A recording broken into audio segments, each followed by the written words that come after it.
Hi there. Thank you for stopping by on our session.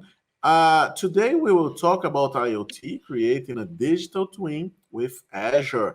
I'm Jorge Maia. I'm a principal IoT and cloud solutions architect at the Crazy Tech Labs here in Brazil. And it's a pleasure to be here on DPS again. I'm here with my colleague Rebecca. Rebecca, can you introduce yourself? Yes, hi everyone. My name is Rebeca Sousa. I work with George at Crazy Tech Labs. I am technical lead of development team, and I'm glad to be here talking about digital twins with all of you. Good, good. So let's start, right? Let's start talking about what matters today. That is creating a digital twin. We have a great demo today, so stay here with us. So, Rebecca, digital twins. The first digital twin concept was made from NASA in 70s. And if we talk about aeronautics, uh, in 2020, we have a new definition. And this new definition, I truly like this one because we have several definitions and several academic papers explaining about digital twins. But I really like this one. There is a set of virtual information that mimics the structure. And this is the key point for me here because we are talking about behaviors, we are talking about a set of things that we can acquire from the field. And here we have a good definition about it is a set of virtual information constructs that mimics the structure, context, and behavior of an individual or a unique physical asset or a group of them, right? And is dynamically updated with data from its physical twin. And here we talk about the life cycle, about the decisions that we have to make to realize value. And because that, I like so much about that definition. And we talk about 70s, right, Rebecca? And do we have a timeline to explain that? Yes, we have one. So we start in the 70s with the first appearance of the concept, right? In the first aerospace mission, you see this in the In last the Apollos slide. one? Yeah. Yes. And then 20 2003, we have the theorization. Yeah, because the term was used on the first time to explain and to see and to do some simulations, right? For people who uses MATLAB, will agree with us that is a good point to determine how to change a project or how to see an equation if it works correctly, right? So and now we have a timeline to talk about digital twin since 70 from today.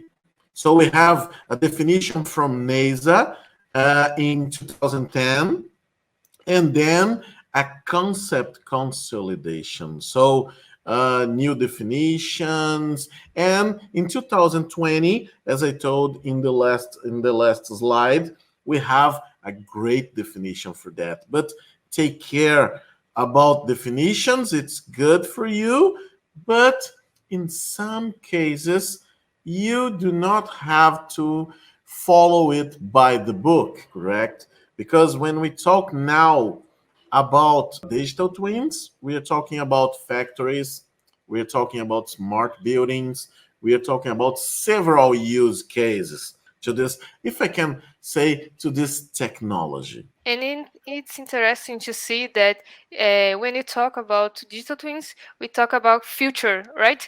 And Yes. this term is very old. Yes, everybody wants to associate digital twins with innovation. with something that is branding new, right?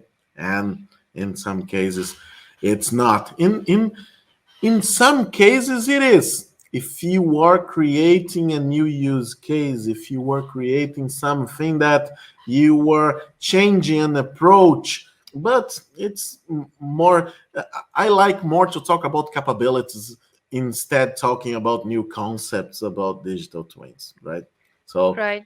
that's my idea and my concern about that also. And to talk about capabilities, I believe you can think as a process in some cases. Here we have a good picture and a good diagram that we can think about a process to build a smart building digital twin. So we get the model, we optimize that, we see the control, we learn with all of them, and then we increase the model or we can change the model and then we optimize that and going, and we have a good one, right?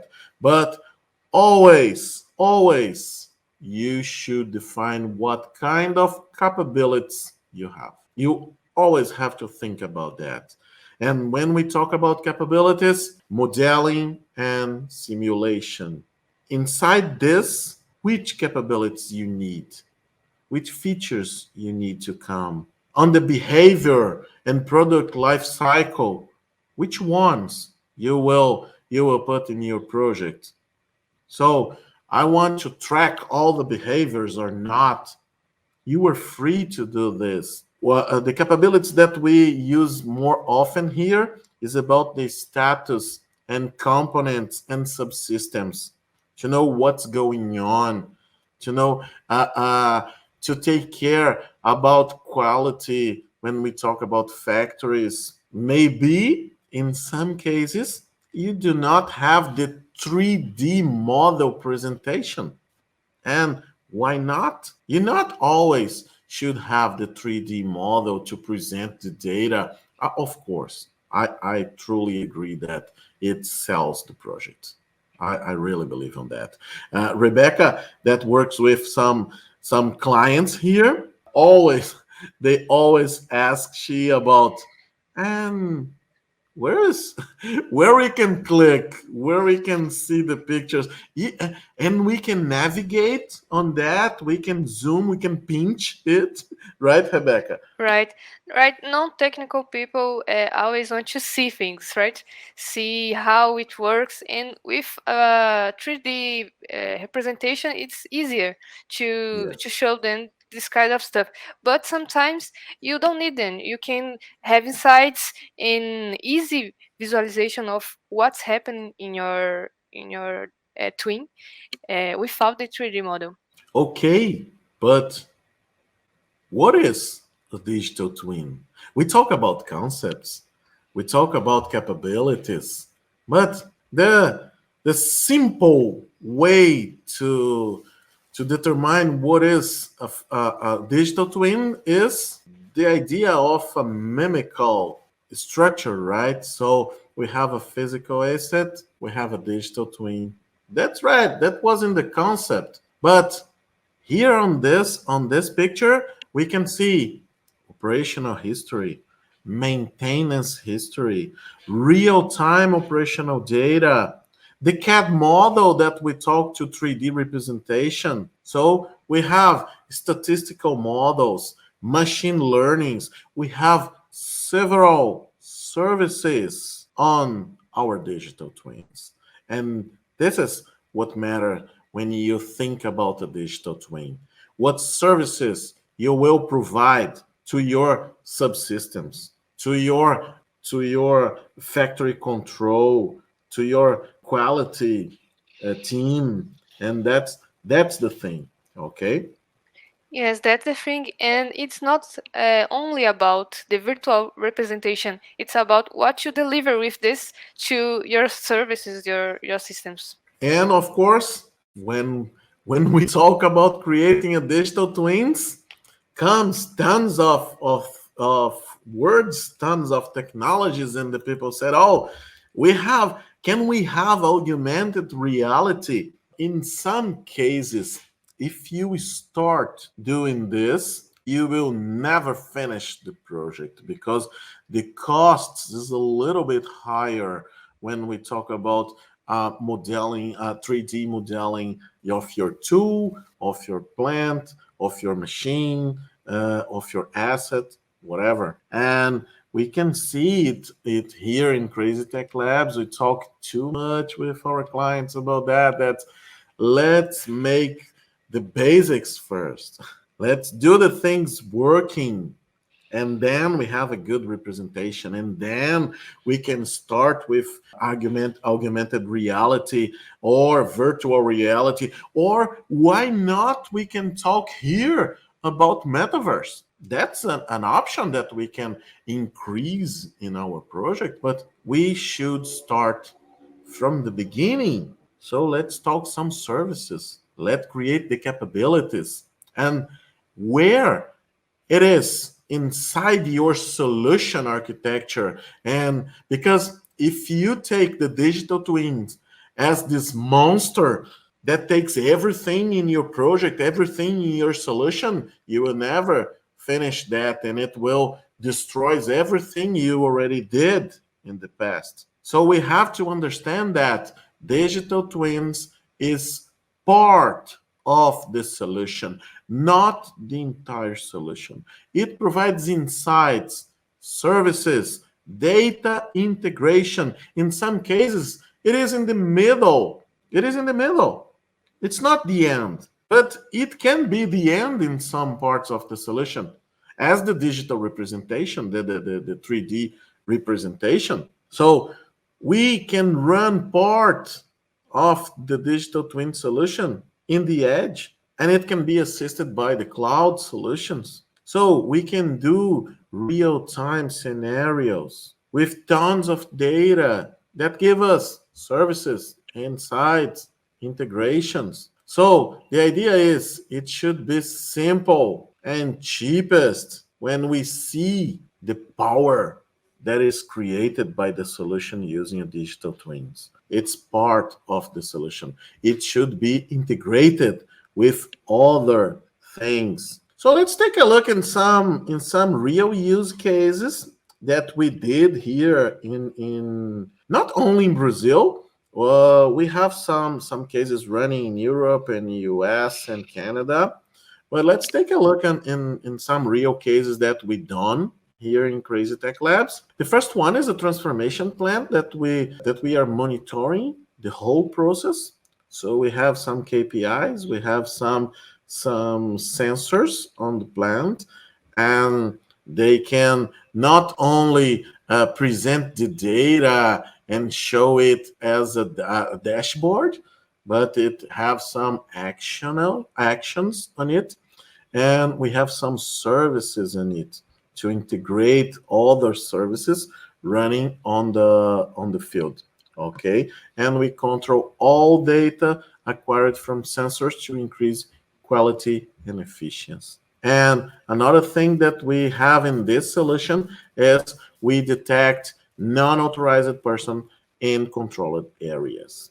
It's very important because we join tons of technologies in it. So we are talking about sensors, we are talking about several protocols, we are talking about RFID, we are talking about NFC, we are talking about Bluetooth, and we use cell phones integrated with cameras, and we have cameras monitoring the face of the people. So, man, this is incredible when we can join all of these solutions. Some of them they were using from 5 or 7 years, and we came and said why we should to create the whole thing again. No, we do not have to do this. Let's integrate with what do you have here, okay? And this is one of the cases.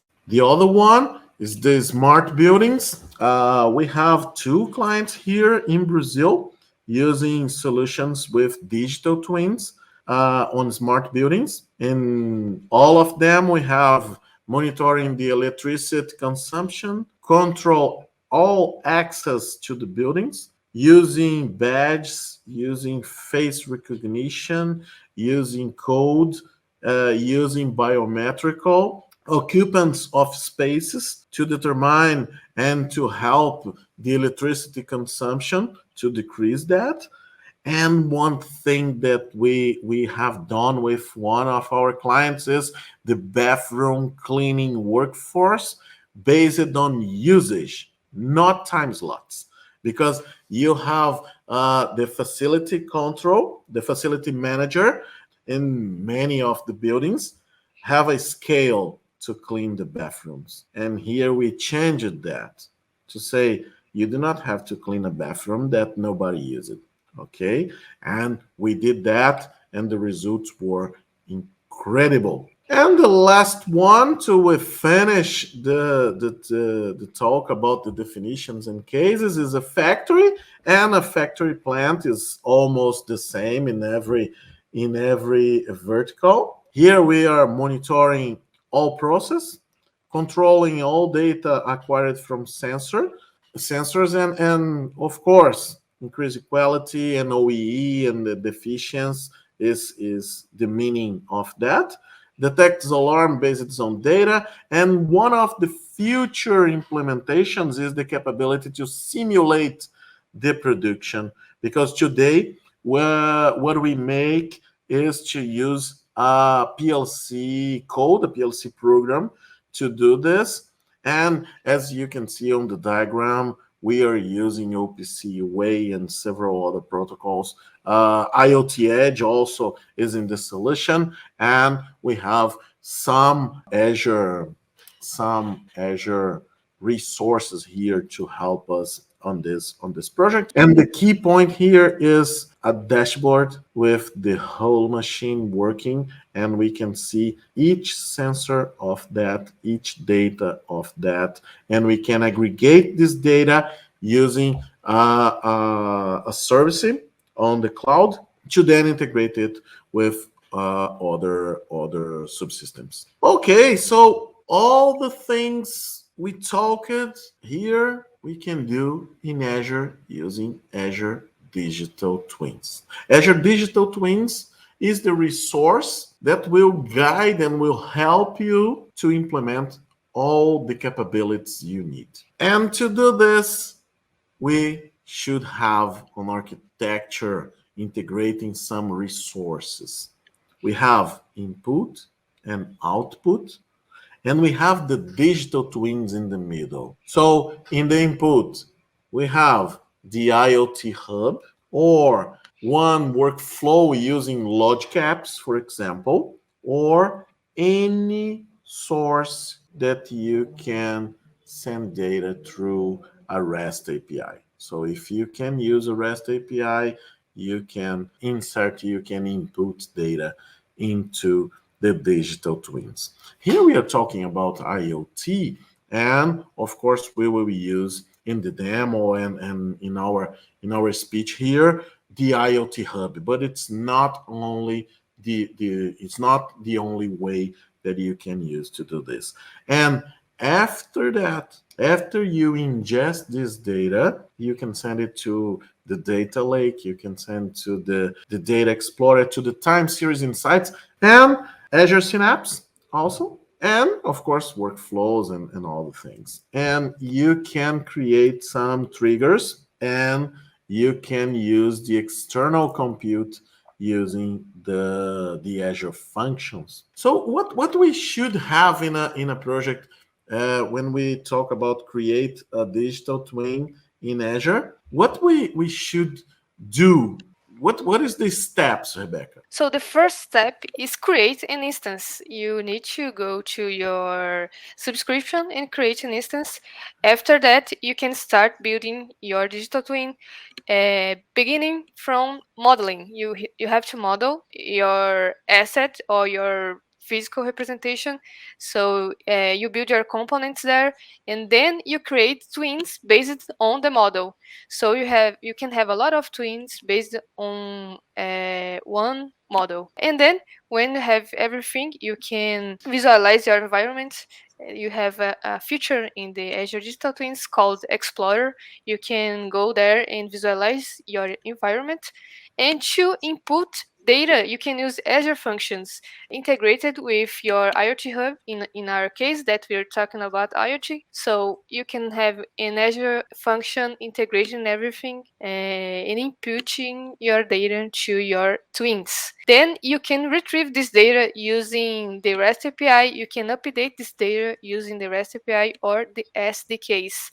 And also you can have an integration with other Azure resources, also using Azure functions, event grid, and other things. Let's jump to the code. So the first thing you have to do is create our digital twin instance. So create a resource here in the Azure portal. We're gonna search for Azure Digital Twins. Clicking this link. Here's the page. You can go in the overview plans to know more about your resource that you're going to create, and then you can jump to create the resource, inserting some information like the subscription we're gonna use. I'm gonna use one of mine, and I'm gonna create a resource group. Gonna give it a name here. Can go with AG. Okay, so I can give a name to my Azure Digital Twin resource. Let's call it DT instance DPS. Okay. Now you can select a region. I'm gonna go with East US 2. Just a reminder, grants access to resource so you can update data and read data and other things. You can learn more about it. So jump to the review and create. Just reach the create button and that's it. You have your digital twin instance. So let's just wait until it finish the creation. Okay, and you can go to resource. You're gonna see this page right here with tons of options to configure and manage it, and you can go to the Twins Explorer here where you can see a visualization of how your models are built and other things. You can read it to see how use it, and this should be the page. You can query for your digital twins here, and that's it. So let's see some other things here in the portal again. So here I'm gonna run a command, a CLI command to register the namespace so I can use digital twins and do things with this resource. Just gonna show you how to do this. You can run this command here and you should be good with your namespace registration. Okay, now here in the Explorer we can see we have the models. You upload models here. So let's see the models and how we build it. Okay, here I have some representations, JSON format. And here is how you create a model in your digital twin. We have some information like interface, display name. So here I can create relationships between models. So in this case I have a room, is the first twin, and this room contains cells. As you can see in the representation, you have properties like temperature, humidity, and vibration in our case. So let's see how it behavior here. So first thing is upload the files. So I'm gonna select them and use them here. He's gonna check if everything's okay. And then I have my models here. So first I create the models, and then I can create twins based on the models that I just uploaded. You can see here some information about the models. It's exactly the same thing we saw in the files. So let's create a twin based on the department. I can call it department 1 or any other thing, and it jumps to my visualization here. So I'm gonna do this with the room and also with the production cell.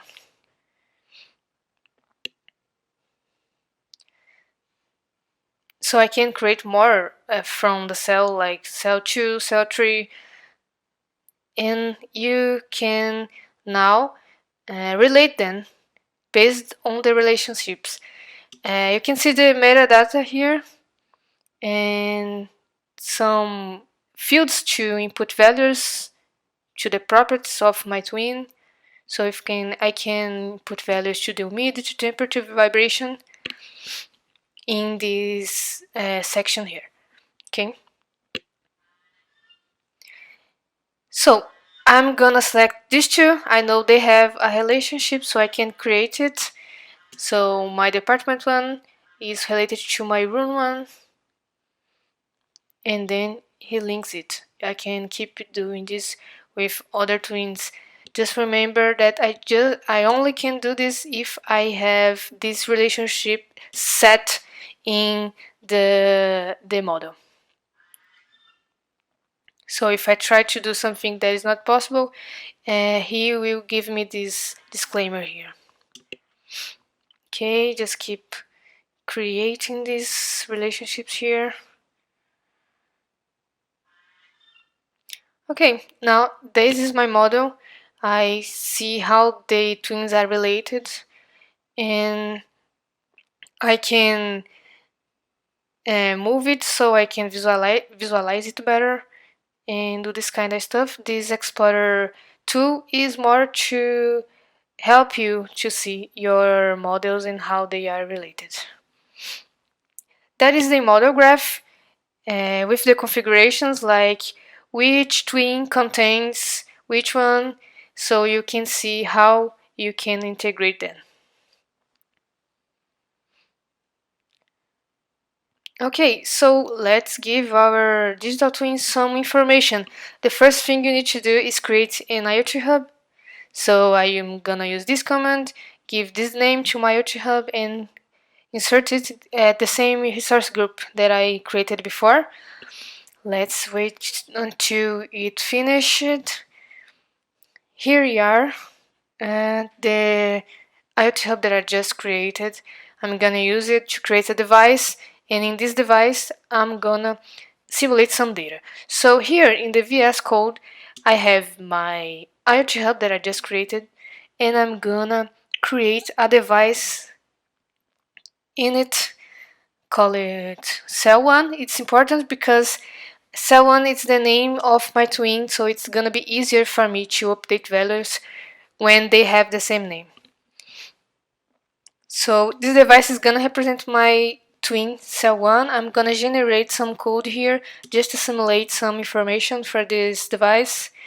Here we have send to cloud messaging, and it's gonna create here in this folder code to simulate some information to my device. It opened another window here, so let's see how our code is gonna work. Here we are. I have here the main file. Okay, this is my simulated device. You can see I have some random values, and I'm gonna use them to send values to the device. So if you go here, you can see I built humidity. So I'm gonna use the same construction to create one more information about the vibration. Okay, so I'm gonna create random values to my vibration information here, and I have to pass this information to the message that is going to go to my IoT hub. Okay. Okay, my telemetry, you have now one more field called vibration. I'm gonna use the current vibration. Okay. Okay. So once I run this code, I should see some values going to the cloud, and my IoT hub will ingest it. So let's just run this to see how they behavior. So once I run this code, I should see some logs telling me that the messages are being delivered. So here we see the messages. I'm sending temperature, humidity, and vibration, and the random values being applied.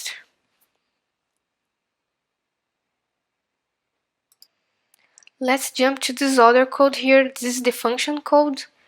The function that's gonna ingest the IoT hub values to update the digital twin value using the event grid event. So every time I have a message arriving in my IoT hub, I'm gonna update my twin with some value. In this case, the temperature value.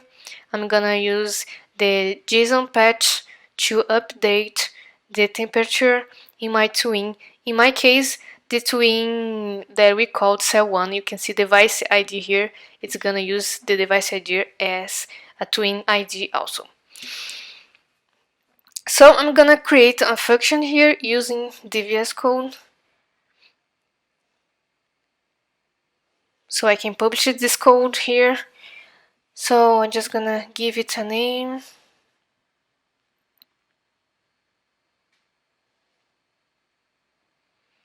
And select this runtime stack here, the OS, the resource group, I'm gonna use the same. I can select the region and consumption here just for a demonstration, and select a storage account for our function. Gonna use this one, and I'm gonna skip this for now. We don't need this for the demo, so let's just wait until it's created. Okay, now my function app is created. I can deploy this code using the Visual Studio Code also. So deploy to function app. Okay, I can deploy it.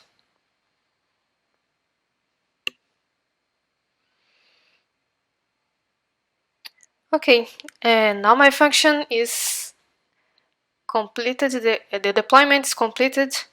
I can see the function here. Now we need to set some things. First, I'm gonna use the Azure portal to set the information about the function. The first information I need to set is the identity. So I'm gonna run some codes here, some commands here to give it access to everything so it can trigger once the message arrives to the IoT hub. So create 9 identity and assign it to the function. I'm gonna copy this principal ID here. I'm gonna use it later. Okay, now I'm gonna run a ZDT role assignment create. The DT name is the DT that we created.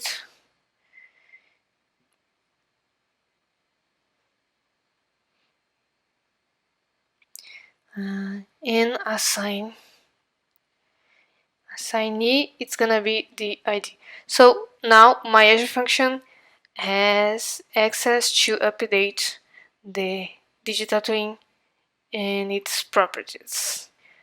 It's gonna have the owner role, so it can do anything, but you can give it other permissions. Okay, that's it.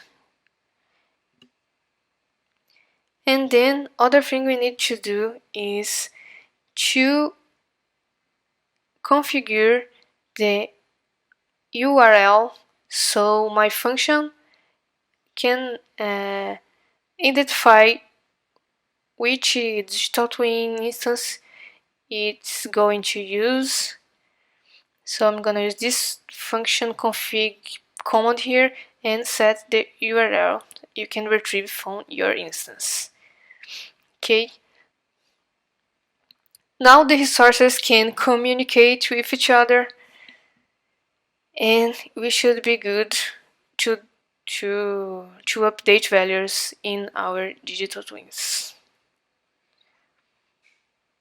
Now let's create the event grid that is going to receive messages, and once they receive messages, they will trigger our function. So here is some information you can see. We have to include a lot of information here. All the information is from our IoT hub and our provider, like our function. So once I run this command, the event grid subscription will be created.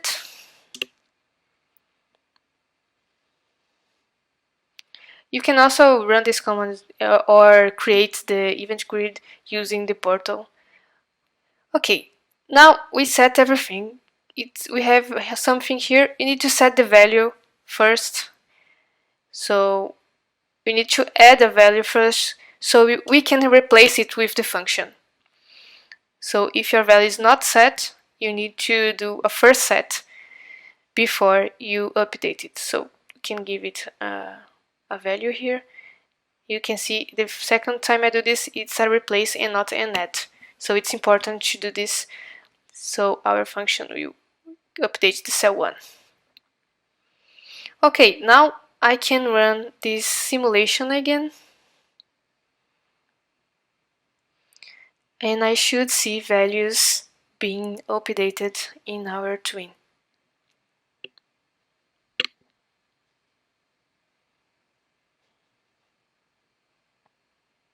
So here you can see we are sending messages, and if you go to a twin and refresh it, here we can see the values will change. Every time I run the query, I refresh the value and it has a new value that we are receiving from the simulation. So you can do this to the other properties. Now we can see anything. One thing more interesting here is to see the 3D model. So first thing, you're gonna create a storage account to receive this 3D model. We're gonna use 3D scenes to integrate everything. So this command will create the storage account. We need this. We're gonna use it after in our 3D scenes.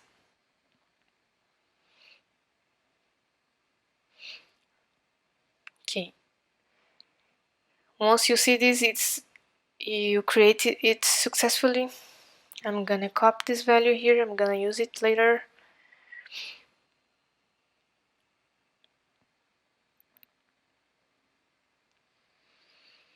Okay. Now I'm gonna run this command to give it role assignment so I can access the values. So run this command here.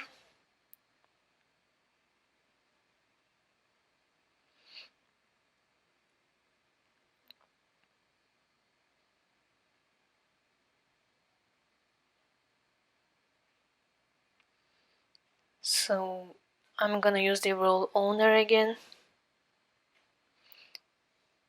so I can access the data in our storage.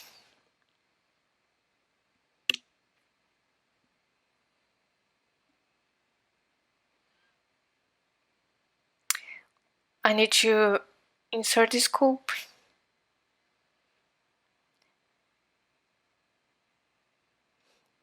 to define the container that I will have access. And now everything's set, we can see our 3D scenes running correctly.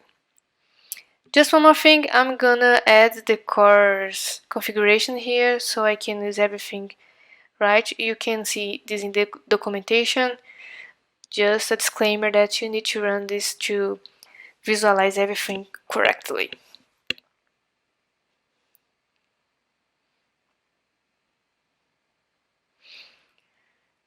Okay.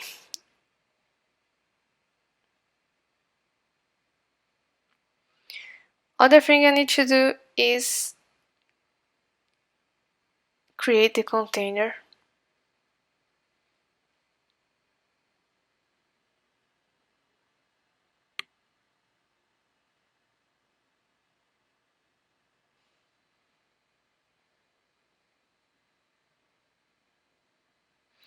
I'm gonna use the CLI to do this also, and I'm gonna create the container in my storage.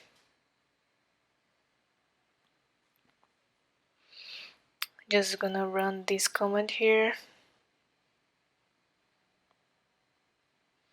and create the container scenes container in my account st scenes. Okay. Now you can configure everything here in 3D scenes. You can run it from the Explorer. You're gonna arrive at this page. Let's configure our 3D model here. So the first thing is configure the storage account that we just created. I'm gonna paste the value here and click in save. I'm just gonna select it so we can click here.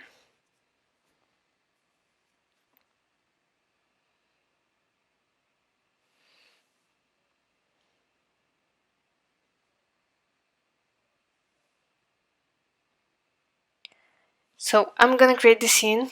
I'm gonna give it a name, a description, and choose a file that I will be basing my model. So monitored room, and this is a monitored room with some robot arms. I'm gonna use a file that is a sample from Microsoft. You can see this in documentation. I'm gonna select the file here, and now I can create my scene.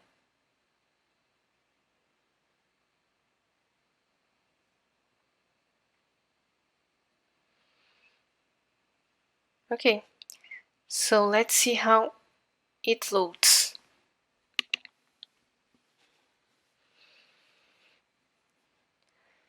Here's my room with robot arms. Now I can create some behaviors. So I can select these elements. I'm gonna use this one and create a new element here based on my twin that I'm updating values, so my cell one here. And I'm gonna create a behavior that is gonna change the state of my element. So I'm gonna call it temperature because it's the value that we are updating. And I'm gonna just choose a widget. You can use the widget to show the value here. Okay. Now the widget should have the name temperature, and I'm gonna select the temperature from my primary twin, that's the cell one. Okay, so let's create a status based on the temperature, and I'm gonna select a range of values, so it's going to be blue, and other range of values, so the element goes to yellow, and another range, so it's red. So if the temperature is more than 25, the element turns to red. Now that I set all the behaviors, I can see everything happening here in the view model. So it's red. It should be because my temperature is higher than 25. Here you can see it's 33.341 and it's red. So when it's below 25, it's yellow. It turns yellow, and again red, and you can see the values being updated and turning the color to depending on the value type. And that's it for the demonstration. All right. So, too many codes, too many definitions, too many things that we talked about digital twins. And I really wish you liked this presentation.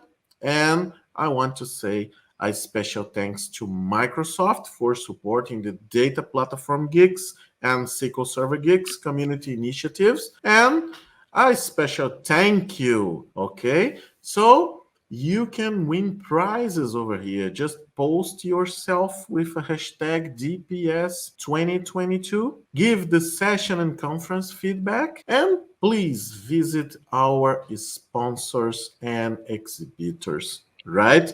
Follow on Twitter the Data Geeks and the Data AI Summit.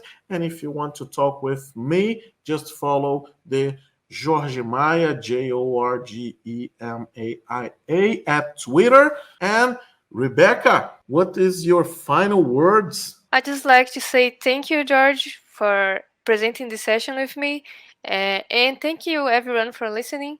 If you want to follow me on the internet, you can go to Rebecca HSS.